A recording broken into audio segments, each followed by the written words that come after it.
which is rooted in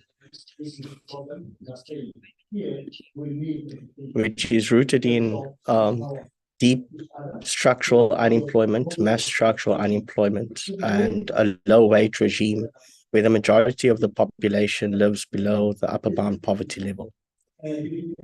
Second point is to say that the proposals from National Treasury most recently and the budgets that it's instituted over the past decade, particularly over the past 5 years, centered around budget cuts and increasingly declining the progressivity of the tax framework. This latest proposal stands against democratic processes and undermines government's ability to ensure the advanced and progression of constitutional rights, particularly economic, social, and cultural rights in the country.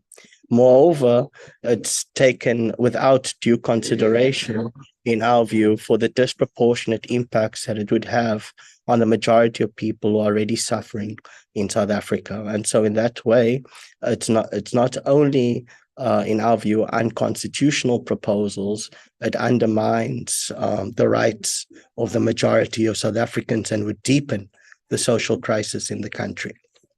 The third point is that economic policy in this country, more beyond the past decade, is inimical to being able to overcoming mass unemployment and deep levels of inequalities.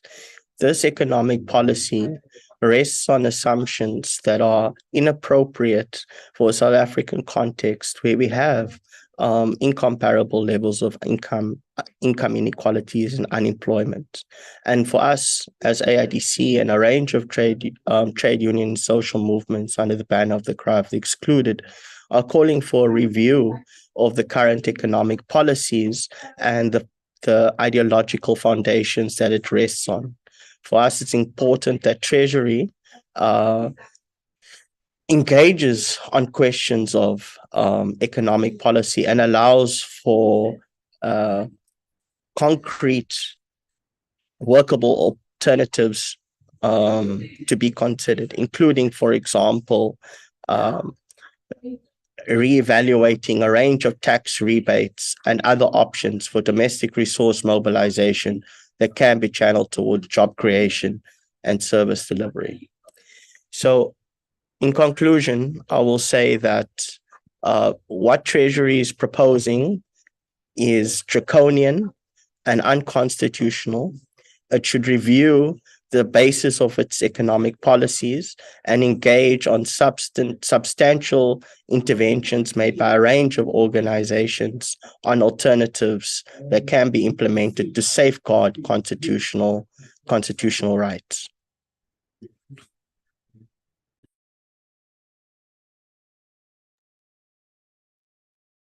Thank you very much, Dominic. Gilad, over to you. Good morning, and thanks very much for those here with us.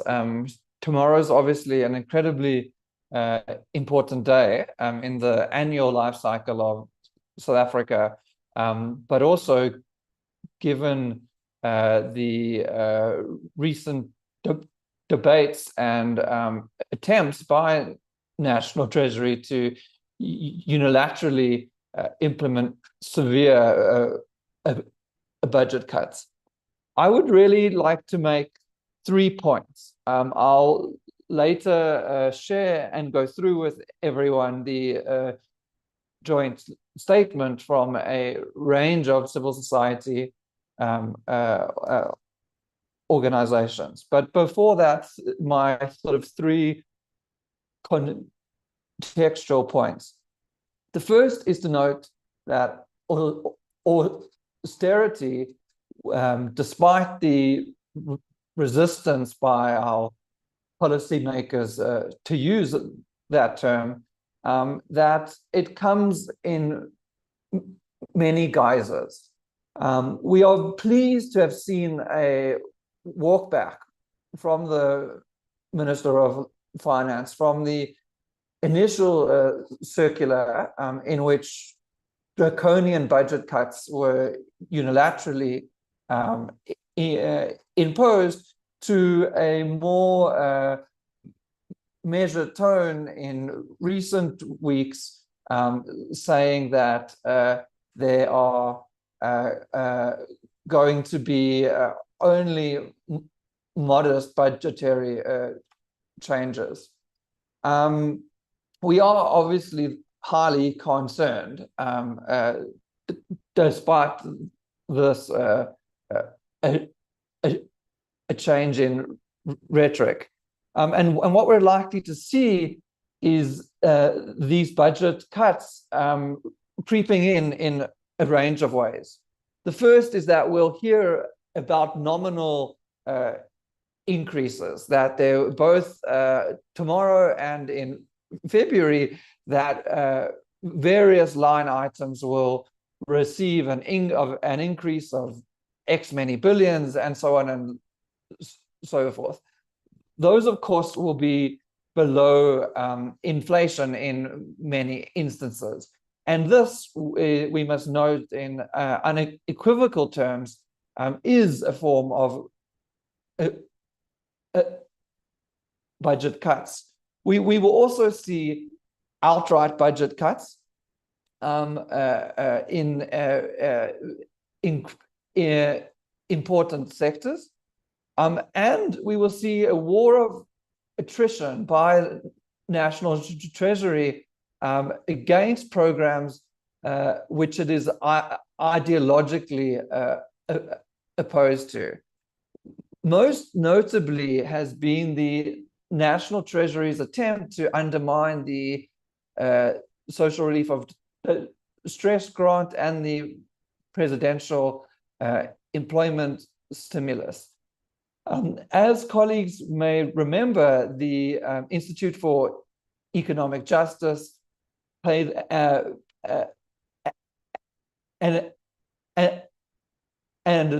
pay the grants social movement with our attorneys at the Socio-Economic Rights Institute launched a court case earlier this year against the deliberate exclusion of eligible recipients from the SRT grant, as well as the retrogression in its real value and the access threshold. Last week, I can share with you the National Treasury lodged papers to oppose, to be joined as a party on this case, and noted their intention to oppose the relief which we sought.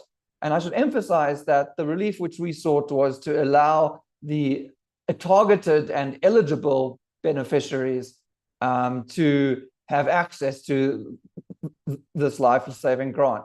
So this is an illustration of a austerity by stealth, an attempt to curtail and undermine a important a program under the banner of budget cuts.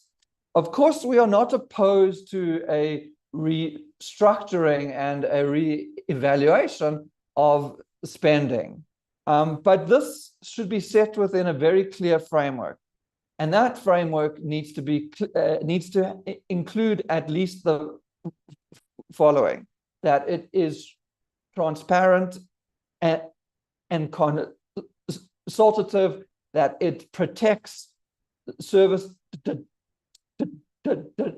delivery and poor persons, that it tackles wastage and corruption, and that it ensures a non-retrogression in socio-economic rights.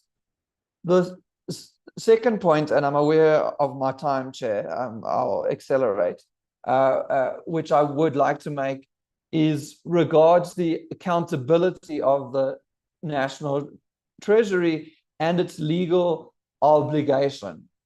And this legal obligation is to provide various services in the fulfillment of various socio-economic rights within available resources. And this can be read with international law to be understood as within maximum available resources. Now, often we think about Treasury as this bulwark, this a guardian of our democracy. But what we have to acknowledge is that over the last 2 months and prior, but we've seen it in sharp focus, an anti-democratic tendency in the manner in which National Treasury has operated. We saw the unilateral manner in which budget cuts were announced.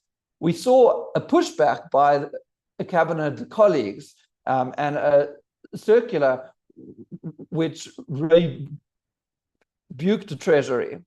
And we've seen an enormous pushback in the proposals which we've tabled around the generating and making use of available resources.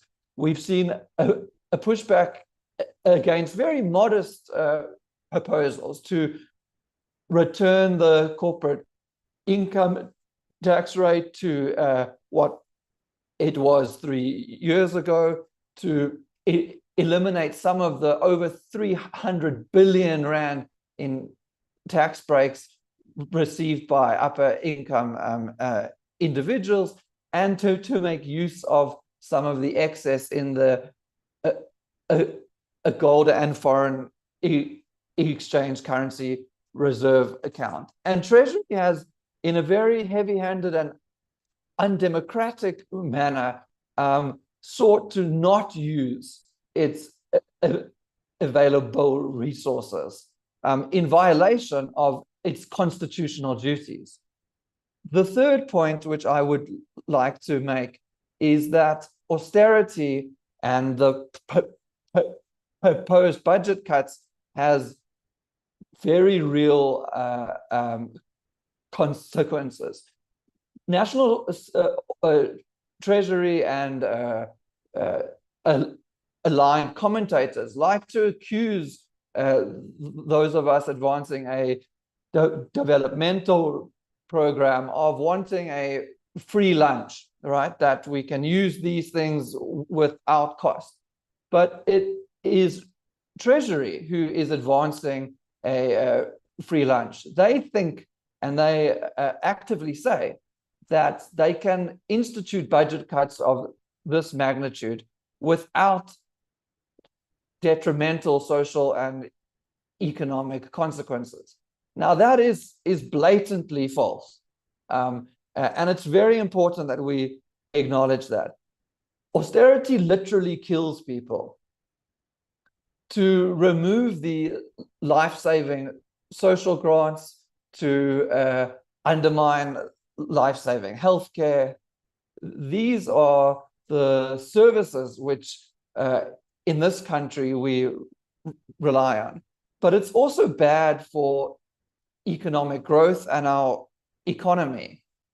Research shows that a 1.5% cut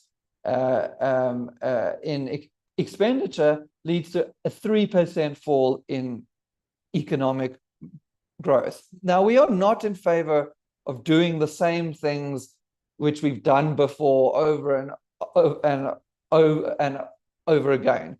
We don't want to accelerate a failed policy of austerity. So we'll circulate the statement, but in short and to end, there are three things which are at the heart of this.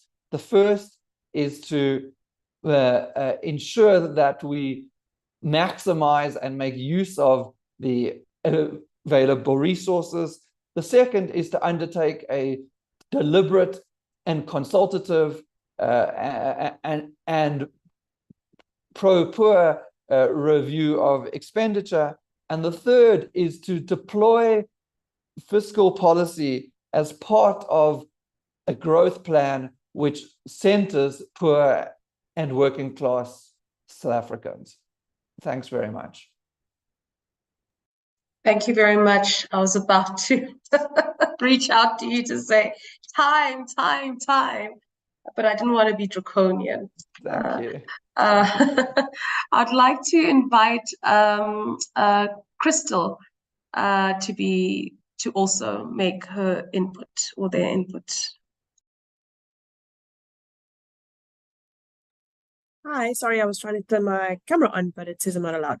So, hi everyone, Crystal here from Youth Capital, and we are an advocacy campaign that is really centered on ensuring all young people on pathways to economic productivity. And so our stance around the budget is really that we can't have a national budget that doesn't center on creating an enabling environment for young people. The latest census data shows us that our youth population is even greater than we thought that it was. And currently, if you lined up all the people who are unemployed in South Africa, we would have a line from here all the way through to the top of Africa. So what we really need to think about is, how do we create an environment for the 9.4 million young people who are not in employment, education, or training that allows them to, one, earn an income and get the dignity that comes with work, but two, then plow that money back into their local economies. And so, our take on the budget and how, what our kind of hat in this ring really is around the presidential employment stimulus.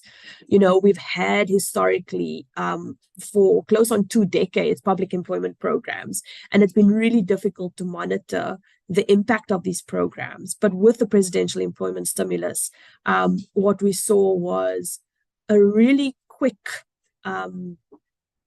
a kind of rallying of different government departments to make these programs as successful as they were. They aren't perfect, and Youth Capital speaks about that in their various reports, particularly on the Basic Education Employment Initiative. But these short-term work opportunities have really been powerful to allow young people to put food on their table, to spend money back into their local economy, to grow their side hustle, and at the same time provide services in community, which is, desperately needed in schools, in early childhood development, around, subsistence farming, the creativity sector. The presidential employment stimulus has really had an effect across all of these things. And so when you look at the budget, we have to put the ability of young people to be active participants in the economy at the center of that.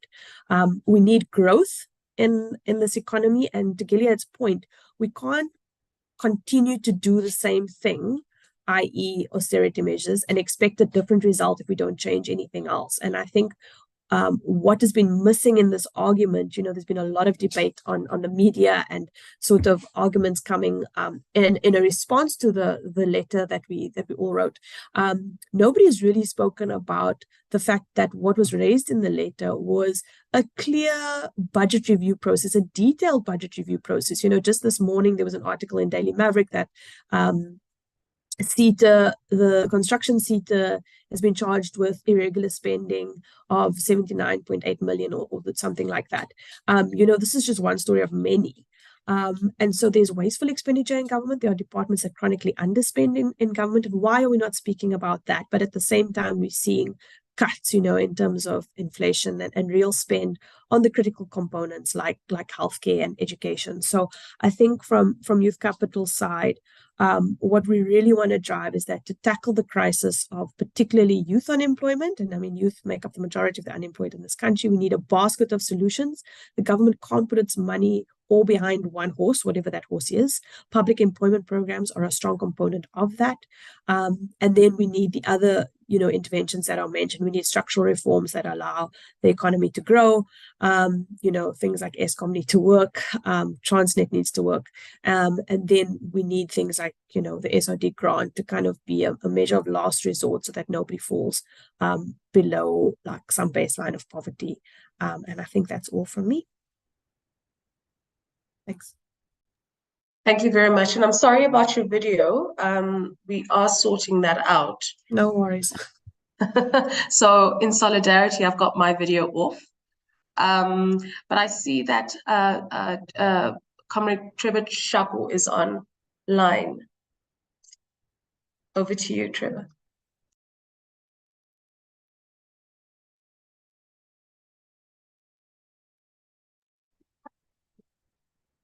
Trevor, are you there? Thanks, Comrade Basani, I'm here. Okay, over to you on your input. Sure. I also seem to be experiencing the same problem. I can't switch on my webcam. But nonetheless, let me make input from the South African Federation of Trade Unions. So we are opposed to fiscal austerity on a number of bases, one of which is the effect it has on the total headcount in the public service and generally across the public sector.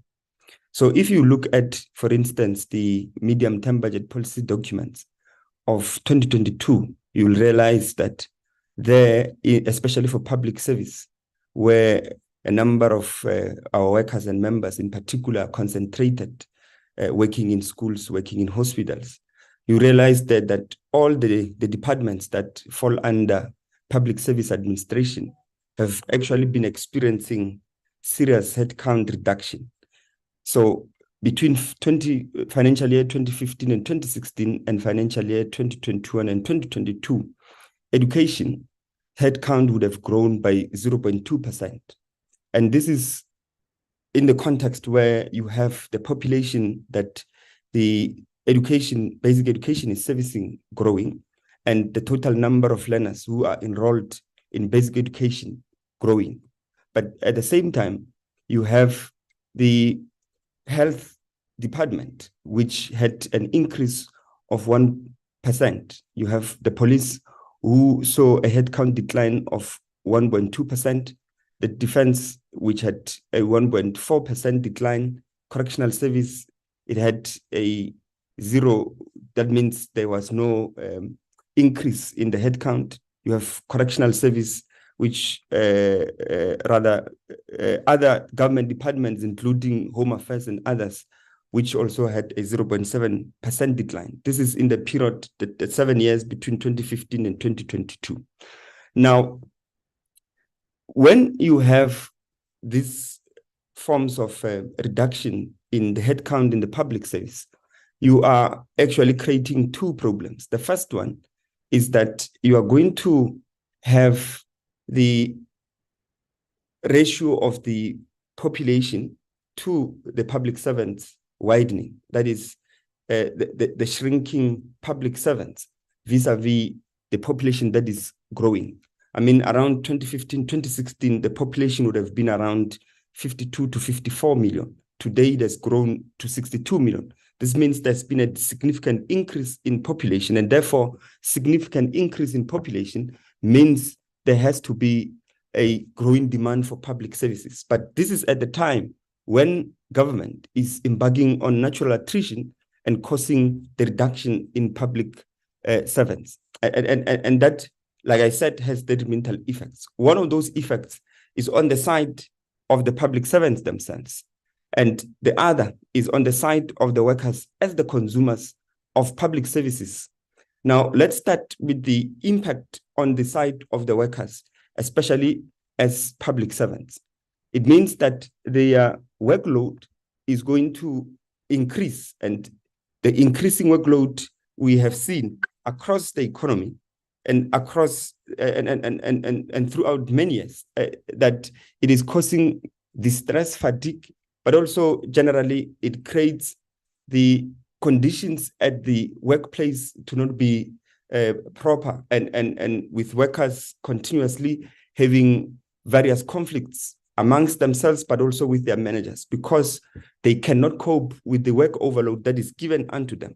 And one of the things is that some of the workers, especially in the education sector, have reported to us that the shrinking headcount in some of the schools, of course, has led to problems where they have to work throughout various committees, because a institution like public schools has various committees on which workers have to serve to ensure that the various policies are implemented in the education and school level.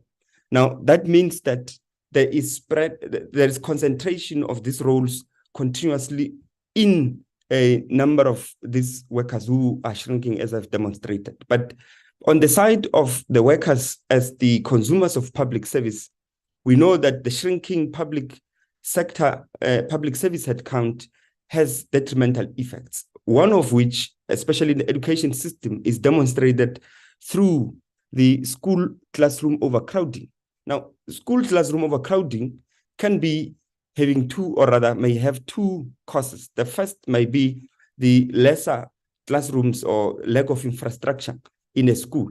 But one of the other impact, or one of the other causes, which is rather not given attention, is the shrinking public service headcount, because there is a stipulation as to how many hours and how many classrooms and periods teachers have to teach per week, and as a result, they cannot go beyond that. So even if you may have more classrooms, but have a smaller staff complement of educators, you'll be forced to concentrate learners in fewer classrooms to be able to meet the hour requirements for working week of the workers in that particular school. So as a result, it contributes to that overcrowding. The second impact on the side of workers as consumers of public service is that you have the constantly across public service institutions, you constantly are having the compromise of the delivery of public service. That is, public service are not of quality. And this is demonstrated by the fact that many of the public servants themselves desire and fight to not have their children and themselves serviced in these particular institutions. If you go to the public service hospitals, you will find that some of the nurses there actually have medical aids, because they realize that the cuts on expenditure and also lack of workers in that particular hospital or clinic, or in the public service hospitals generally, is not enough to ensure that there will be quality healthcare that is given to our people, that is delivered to our people. If you go into education, you'll still find the same problems, where you have where you have the cuts, for instance, in infrastructure, cuts in procurement of goods. And remember, procurement of goods in this instance, especially in the school settings, would be mostly learning and teaching support materials. In hospitals, it would be medicine, pharmaceutical products, and others. And the continuous cuts on public services institutions is making these institutions to not have the necessary goods, the necessary infrastructure to be able to deliver quality services to our people. So our contribution, of course, could be way beyond this, but I thought, because comrades have already covered what is this so-called fiscal crisis we are faced with, and tried to demystify some of the premise which the Department of Finance has given, mine would be to relegate it mainly to how this fiscal austerity is impacting on the headcount in the public service, and how that impact on the delivery of service to our people. Thank you very much, Comrade Chair. Thank you very much. Thank you for those insights. And I would like to now invite Dr. Alex Mashilo from the SACP to please make their input.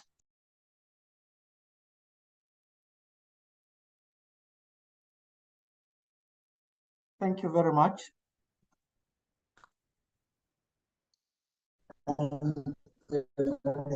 Thank you for this great effort. I will now switch my video. As the statement says, we are dealing with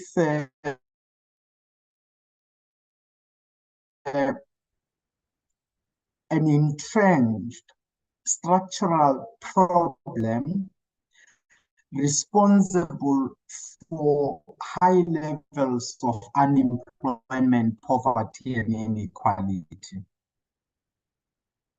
The approaches that the National Treasury has followed over the years have not helped. We are dealing with the outcomes of policy failure. We are faced with an unemployment rate of above 20% since 1996. This unemployment rate has worsened, both in the restrictive and extended definitions of the unemployment rate. And the reason why I am going that far is to highlight the fact that while COVID-19 has had an impact, the reality is that we are facing a long-term unemployment crisis, which the policies primarily driven by the National Treasury have failed to address. As the situation we face highlight, austerity chokes the economy. And we have seen the National Treasury respond to poor economic performance with more austerity. And more austerity has contributed to economic stagnation.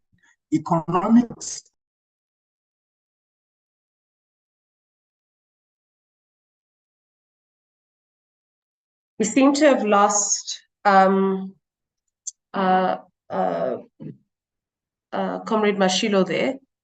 I think we're going to welcome him back as and when he joins, but perhaps we can move to the chairperson of the BJC, Mutlatsi Kumote.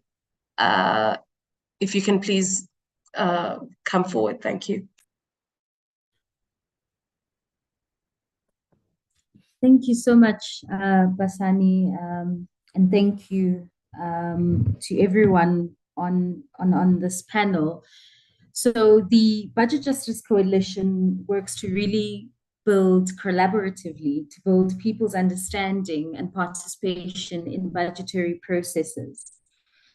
And one of the things that we are quite concerned about as the Budget Justice Coalition is around the fact that these austerity measures do not speak at all to what people's lived realities are. They do not speak to the kind of country that we want to have, where we have the progressive realization of socioeconomic rights. In fact, what we are seeing is that these decisions are impacting quite terribly on people in South Africa. And we are noting the fact that the poorer are getting poorer while these decisions are being made. And so one of the things that we are calling for as the Budget Justice Coalition is really a more deliberate human rights impact assessment around what these measures actually mean for people on the ground, and where possible, getting more money in so that we ensure that we are not really letting people down in South Africa by making decisions that are already impacting them quite negatively. We're seeing that our economy is struggling. We are seeing that people are barely making it through, and people are living below the poverty line. And so some of these decisions that are making can only, that are being made, pardon me, can only be to the detriment, further detriment of people. And so one of the things that we are really calling for in terms of the MTBPS and some of the decisions that are being made by government is really for us to quite outrightly come out and say these are austerity measures that are being made, and how can we actually make sure that these don't impact on people negatively in the ground, on the ground. And one of the things that we can do is actually just ensure that, for example, with the SRD grant and the child support grant, that these are increased so that people are able to at least live above the food poverty line that we're currently seeing. And one of the ways to do this is by doing human rights impact assessments and gendered assessments around the impact of these austerity measures and budget cuts and decisions, poor decisions that have been made by government. And so in tomorrow's MTBPS, we need a government that is going to put people forward and the needs and the rights of people forward, and not put people's rights at the back of those decision making. And I think that what's been really important for us to really see here is around the fact that we've come up with proposals, as all of these organizations and movements here, around how we can effectively ensure that we do not have these austerity measures that are going to impact quite negatively on everyone. And so we want to have greater accountability in these decisions that are currently being made by government, because we do not agree with these decisions that have been made. And just noting the fact that if we increase the VAT, this can only serve to really burden the poor and the low-income earners that we're seeing in South Africa. And so we have come forward with these proposals, and we are really going to reiterate again the fact that we need to actually implement a wealth tax, because as we've noted in our statement, that would raise about 3% of the GDP in revenue, and that's another effective way for us to deal with the challenges that we're seeing in South Africa. But for us, it's to really reiterate the fact that any decisions that are being made must put the people forward in this country. And we are noting the fact that this MTBPS in particular is coming at a time where we are seeing concerns around unemployment, around the rising cost of living that people have noted has impacted them quite negatively. And what we are calling for is really, really the progressive realization of human rights. And this can only be achieved by making sure that whatever financial decisions that are being made by National Treasury really speak to the needs of people. Thank you very much. Thank you very much for that. I would like to just invite Comrade Alex, to just finish his statement where he left us on, the fact that we have a long-term structural unemployment crisis in South Africa, and National Treasury has failed to actually address this in its policy making, and how austerity kills and chokes the economy. You were abruptly interrupted by the connection issue. Comrade Alex, do you want to just finish up? Thank you so much for the opportunities. My apologies, I was abruptly disconnected. The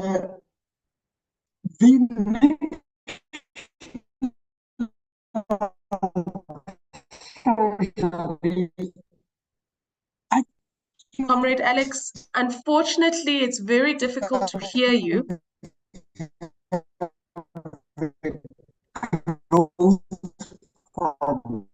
That's where Comrade Alex? the system cut me off.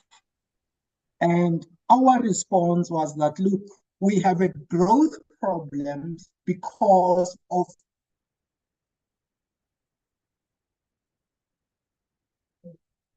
Okay, can you hear me now? Now we can. I hope you can hear me now. Hi, Bethany, yes, we can now. You hear me? Yes, we can hear you now. You can hear me now? Yes. Thank you so much. My apologies for that. I hope it is not this electricity. But in short, the point I was making is that we have this problem because of poor policy choices, and austerity is one of those poor. Day has 12 demands. We endorse each one of those demands as the SACP, and we will, in our campaigns, put forward those demands starting tomorrow, where we will be picketing outside Parliament. And if the National Treasury continues with its path, we will continue with taking forward these demands through our Red October campaign and every avenue that we have in our program. To avoid being cut, I hope that that is sufficient. And thank you very much, each one of you, as these organizations endorsing the statement. Let us build a front to sustain this battle beyond tomorrow, towards the national budget in February, and beyond that point until we get things right. Thank you. Thank you very much. Thank you to all our panelists. I would like to invite Gillard Isaacs to please read out the statement, the joint statement. Thanks very much, Basani. I won't read every word for everyone here, but just to say that you've had this shared with you, that this collective of organization sees fiscal policy as playing a crucial role in both fostering growth and development and ensuring the sustainable delivery of public services. We call on the Minister of Finance to intentionally center these concerns.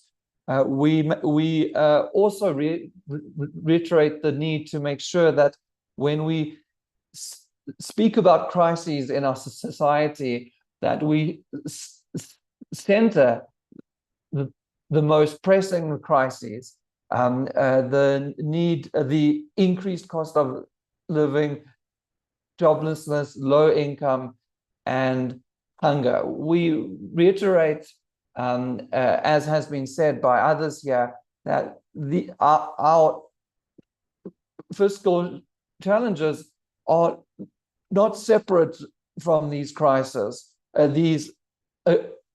crises, but in part stem from the mass exclusion of an enormous segment of our society. We need to see this resolved not through indiscriminate budget cuts, but through a considered and developmental approach to a budget policy. So the first demand is to adopt a developmental and rights-based approach. The second, as has been advanced by our institutions and an open letter of experts, is that we recognize the existing budget challenges and propose that this is closed through either a golden foreign exchange contingency reserve account or short-term borrowing. We note the need to protect public services and public employment, to increase and expand the SRD and raise the level of the child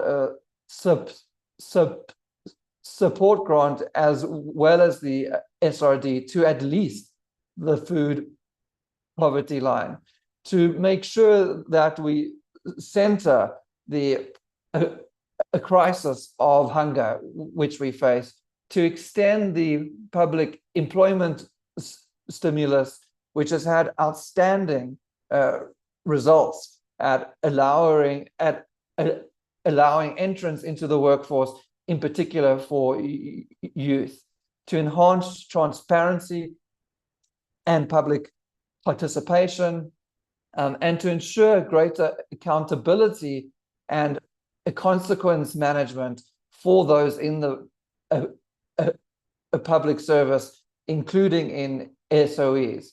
We note some really easy opportunities for increased revenue in removing tax breaks for high income earners. If you remove them only for those earning above 750,000, it can raise up to 83 billion. The reversal of the corporate income tax reduction and the removal of ineffective corporate tax subsidies. And these we note only as immediate measures. There are, of course, other measures. We oppose any increase in VAT, which would make our tax mix more regressive. We propose ways of lowering borrowing costs and note the need to implement in the medium term a wealth tax. In addition to the organizations who have spoken here today, the statement is endorsed by a number of other organizations, and the contact details for those are available. Thanks very much.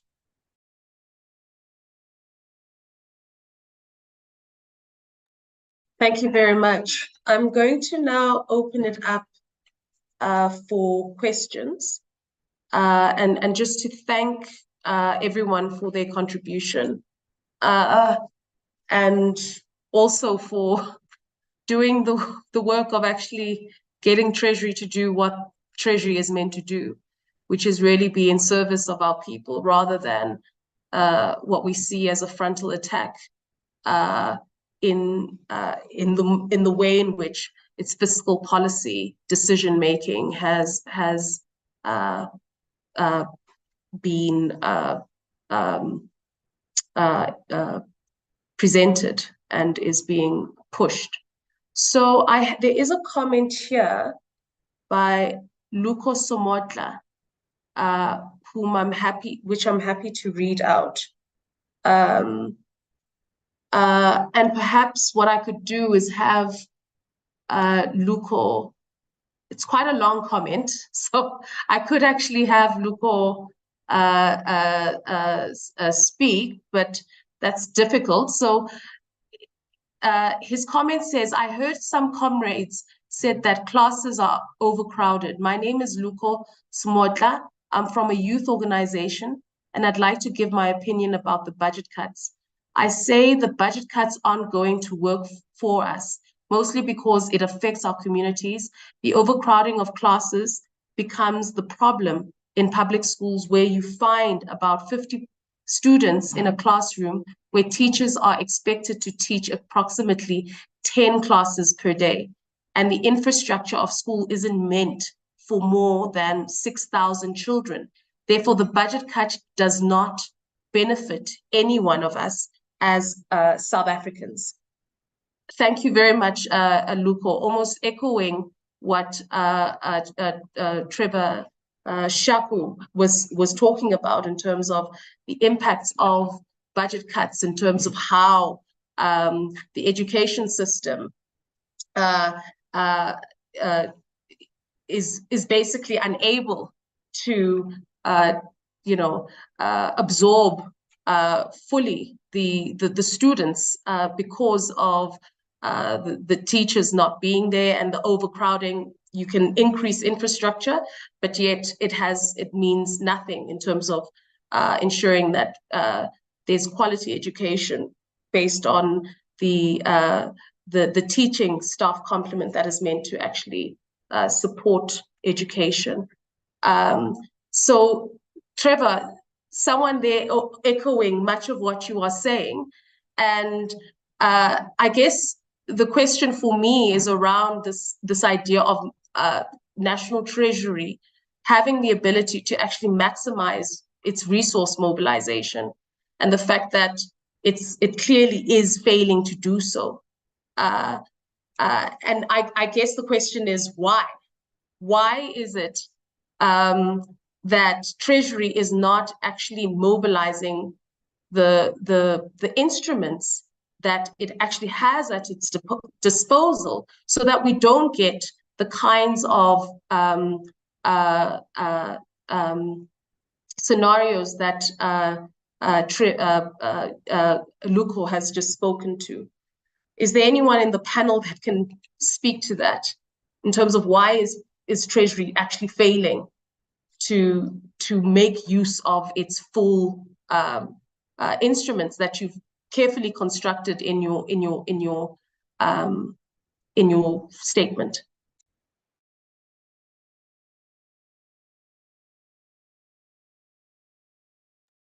Gilad, please go ahead. I'm happy to let others go first, but if they're not, I think there's two ways of looking at this, and they're both really important. The first is we can give the Treasury the benefit of the doubt and, say that Treasury in its own worldview is attempting to table budgets which it feels are in the best interests of society. And that worldview is informed by an economic theory which privileges markets and businesses, and essentially says if the state moves out of the way, then the free market can flourish, and we'll see economic growth and so on and so forth. And there's a strong entrenchment of such laissez-faire economic thinking, and I'm obviously simplifying here, within the National Treasury. In this respect, in our various research publications, we have put forward why we think this approach to the economy is fundamentally flawed and will not lead to developmental outcomes.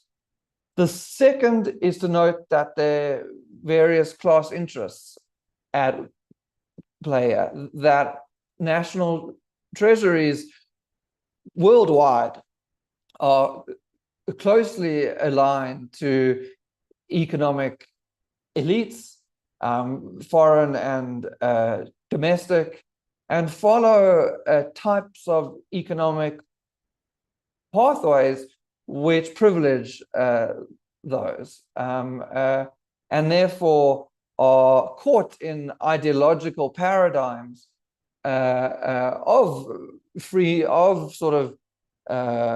extreme free market capitalism, and austerity is a part of this. And in South Africa, we probably have a confluence, and always have for the last 30 years, of these factors. And so there is a ideological commitment within National Treasury to the type of budget cuts which are not new, which has been attempted to drive through over the last decade. Thank you very much. Before I open it up, is there anyone else who'd like to respond to that question?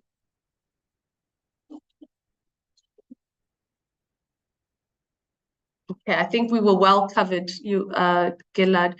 I just want to read something from Thabo Motsebe, who says, "Good day all, thanks very much. It's been insightful, and wondering if the unintended consequences of some policies which are fiscus drain, is there a plan of changing the South African citizens from being perpetual consumers and industrious? It's always government, and have not seen policy space for society to take its rightful democratic responsibilities." Alex, can I give that to you?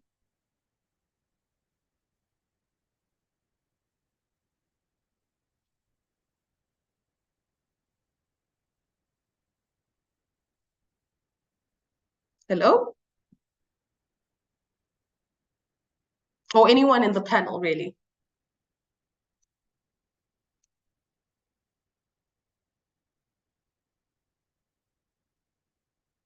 Hi, Basani. Hi. Yes, I think definitely just to answer this question and just coming at it from a different perspective, I think what's really important is us as a citizenry really engaging and having spaces to engage on these decisions that are being made by National Treasury around the MTBPS, and the budget is quite critical.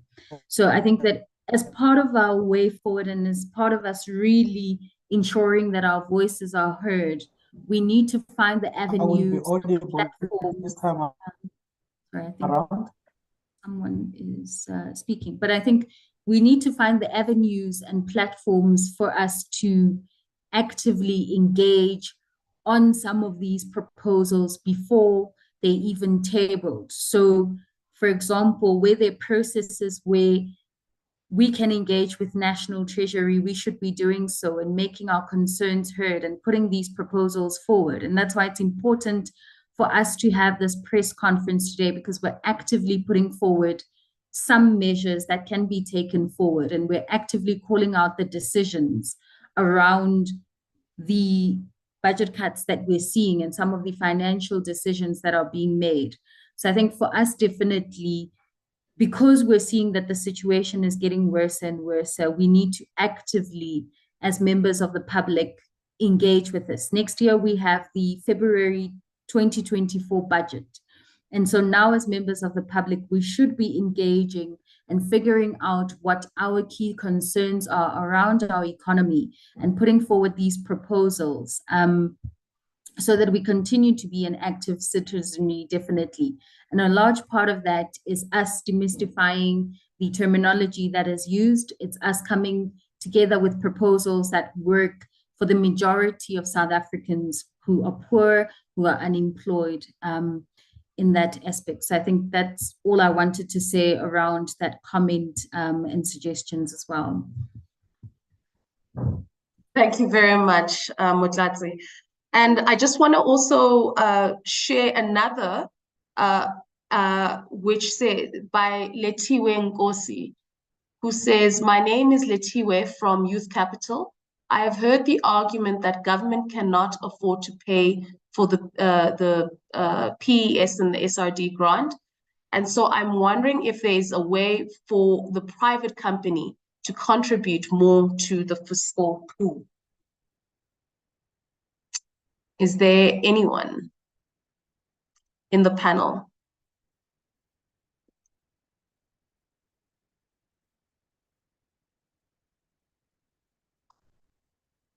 Hi, Pasani. I mean, I think that certainly, if we think of this as whether there's room for the private sector to be paying a larger share, in our view, the answer is a qualified yes. It's qualified because, of course, we are in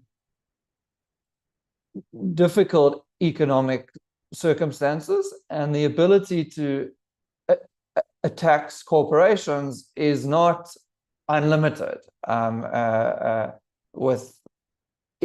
in a global capitalist economy, even if we would like it to be. But there is room, in our view. There's room both in a reduction in various tax breaks. So around 7 billion rand is spent each year on the employment tax incentive, which essentially is supposed to encourage youth employment, but is essentially a subsidy to businesses, and research has shown that it is not effective in encouraging youth employment. So that's just one instance of tax breaks which corporates enjoy. Another obvious instance is what we've said already, which is that we've lost between 11 and 13 billion rand in the lowering of corporate income tax rates from 28 to 27% in the last few years, without any commensurate benefit in investment and so on. And a 1% cut is not going to overcome the other reasons why the companies aren't investing. For instance, the failures of our rail system and so on. In the medium term, you know, corporates were paying almost double that in tax rates in 1990. And so we do need to have a serious conversation about what it would mean to see the private sector pay a higher percentage. You know, that's something which I think would need to be sequenced over the medium term. We have put forward lastly around the SRD grant in particular, and what we argue should replace it as basic income. We have put forward 18 options for how one might finance that. Everything from what we've called a social security tax to increased taxes on wealth, to a reduction in wasteful expenditure, and so on. And we can share that work.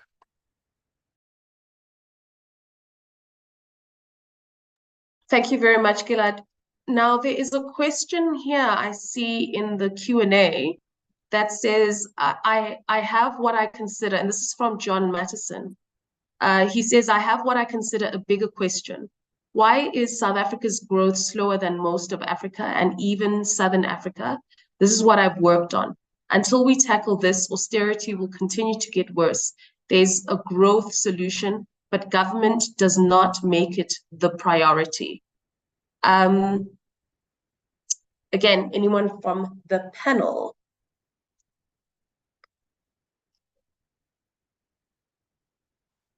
To talk about the growth solution as a way of avoiding austerity. I think this is something that part of what Comrade Masilo had been speaking about, like how we need,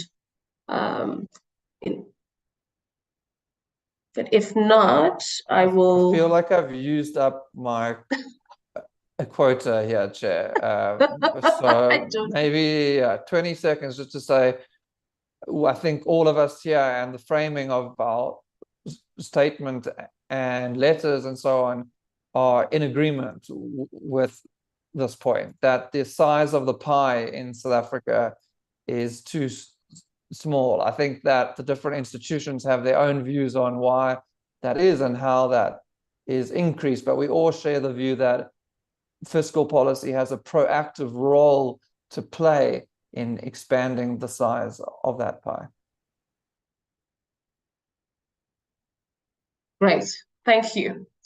Thank you very much. And an announcement by Vanessa Jafta on Join Defend for Democracy for the first of 9 interactive webinar lectures, providing an analysis of 30 years of democracy for those who can see the details on the chat. I wonder if there are any further questions from the from those who are attending.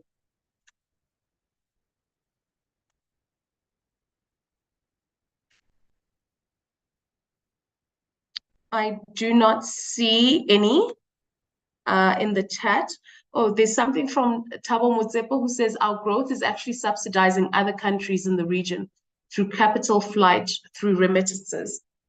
Well, in which region? Would that be in the continent? We definitely are subsidizing in other regions, right?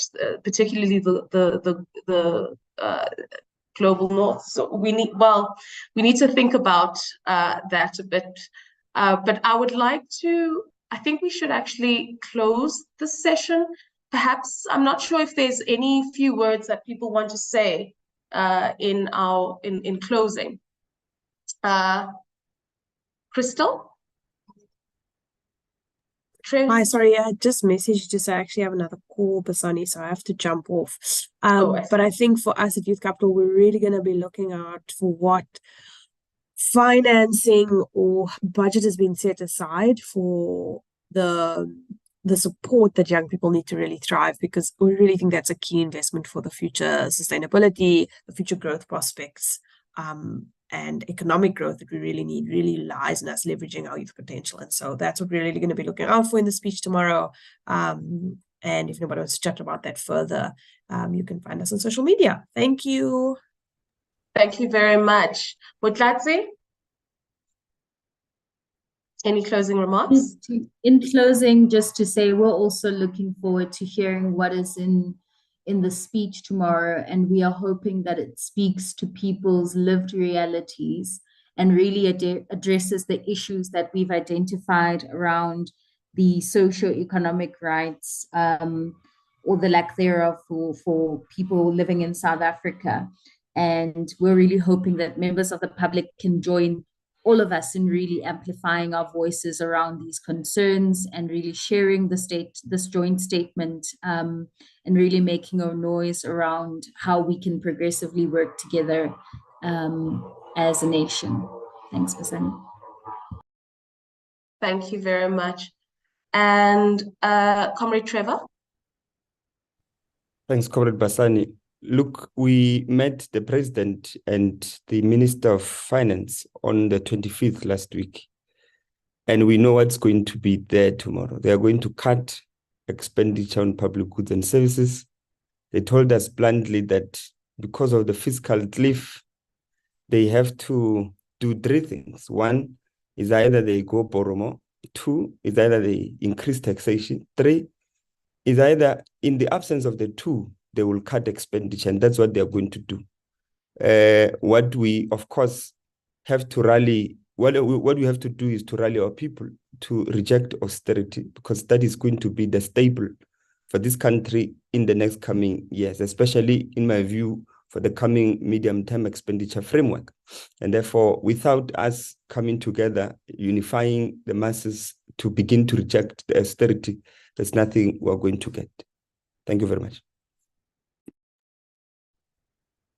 Thank you very much. And I hear you, Comrade Mashilo, you are struggling with connectivity. Gilad, do you have any closing remarks before I close the session? No, thanks very much to all colleagues and those in attendance. Okay. Great. Thank you very much to our panelists and everyone joining us for this webinar ahead of what will be a cracker of an MTBPS. I really would implore everyone, wherever you are, if you are in Cape Town, do join the picket lines that are in Parliament, that will be taking place in Parliament, and let's push the struggle forward. And let's continue to fight for a just budget. Thank you very much.